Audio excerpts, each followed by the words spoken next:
Good morning students. बच्चों, last videos में हमने टाइप्स ऑफ केमिकल रिएक्शंस हम स्टडी कर रहे थे।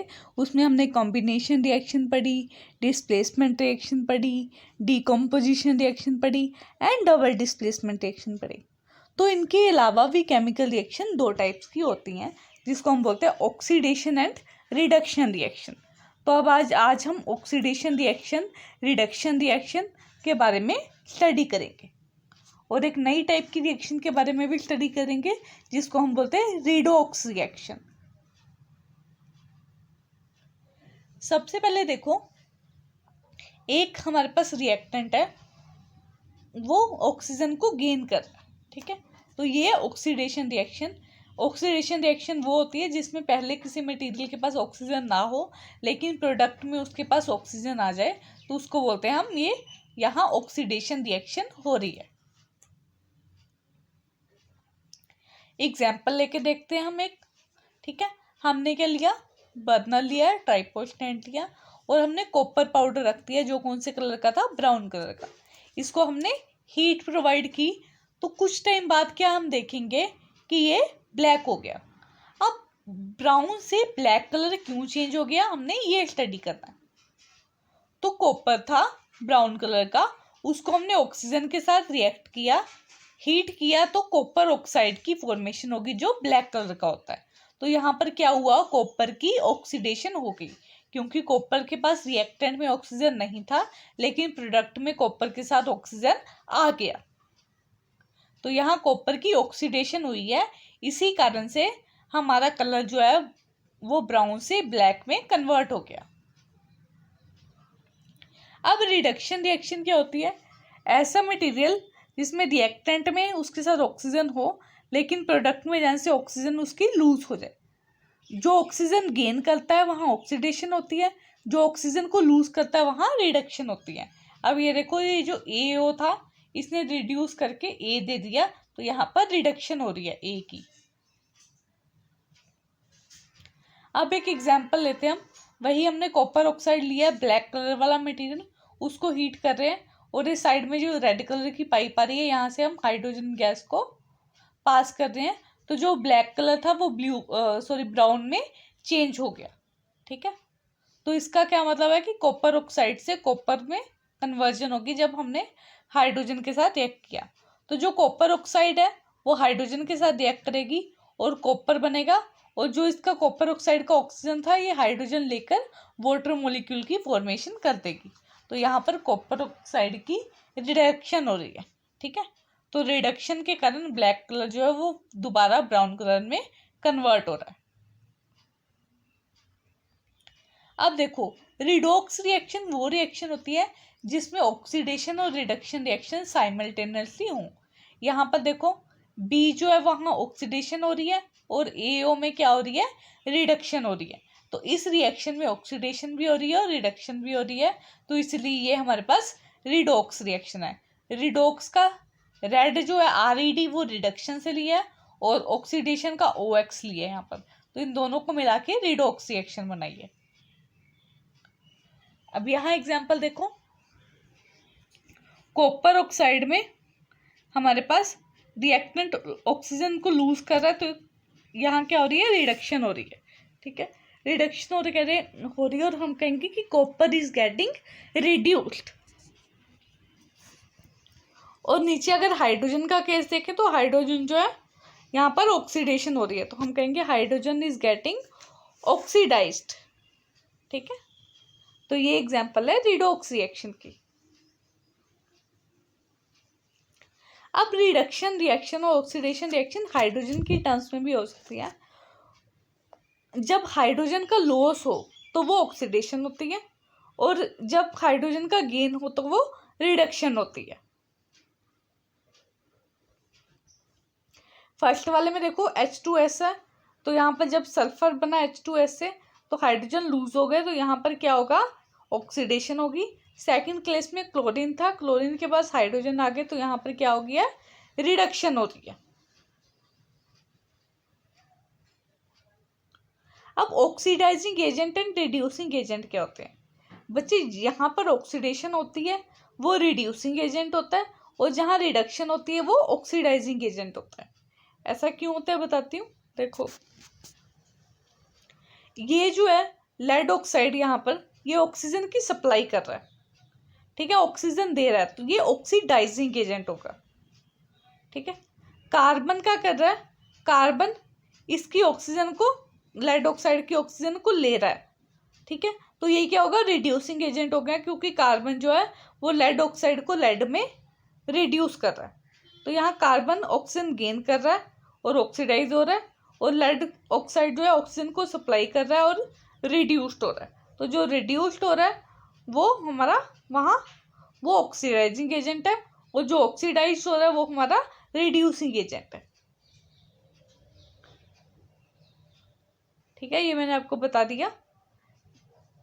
जो दूसरों को ऑक्सीजन सप्लाई करते हैं उनको हम ऑक्सीडाइजिंग एजेंट बोलते हैं, और जो दूसरों से ऑक्सीजन लेते हैं उसको हम रिड्यूसिंग एजेंट बोलते हैं।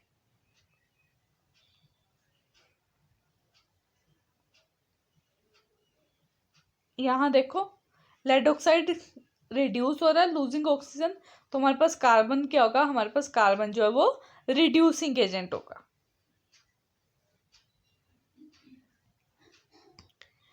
अब ऑक्सीडाइजिंग एजेंट देखते हैं हाइड्रोजन की टर्म में। तो ऑक्सीडेशन कब हो रही है, जब हाइड्रोजन एटम लूज हो रहे हैं। तो ये कौन सा H2S कौन सा होगा, रिड्यूसिंग एजेंट होगा।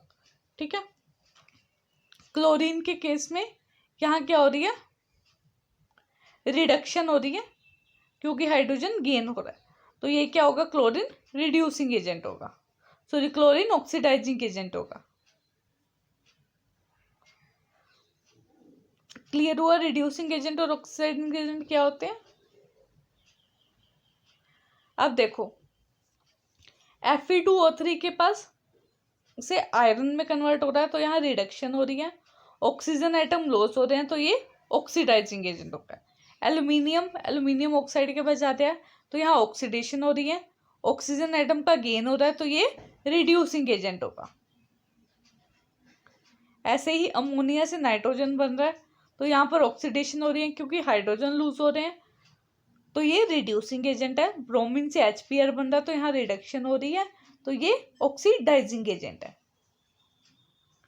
अब समरी देखते हैं ऑक्सीडाइजिंग एजेंट और रिड्यूसिंग एजेंट।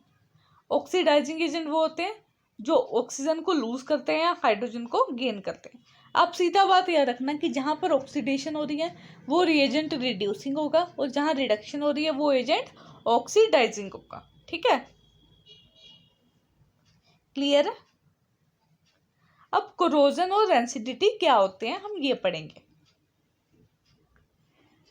कहते हैं कि आयरन ऑब्जेक्ट कुछ टाइम बाद ब्राउन हो जाते हैं, ठीक है, और हम खराब हो जाते हैं। ऐसा क्यों होता है, क्योंकि आयरन जो है वो जो मॉइस्चर में ऑक्सीजन प्रेजेंट होती है उसके साथ, ऑक्सीजन और मॉइस्चर के साथ रिएक्ट करके अपने ऊपर एक आयरन ऑक्साइड की लेयर बना लेते हैं। ठीक है, उस आयरन जो हाइड्रेटेड आयरन ऑक्साइड होता है उसको रस्ट बोलते हैं, जंग जिसको बोलते हैं, और वो ब्राउन कलर का होता है। जैसे आयरन ऑक्सीजन के साथ रिएक्ट करके और वाटर के साथ रिएक्ट करके हमारे पास FeOH3.X वाटर मतलब कि रस्ट की फॉर्मेशन कर रहा है, इस कारण से ये मेटल कोरोड हो जाता है। Why do iron object become brown and get wasted away after some time? कहते हैं कि क्यों आयरन ऑब्जेक्ट खराब हो जाते हैं थोड़े टाइम के बाद।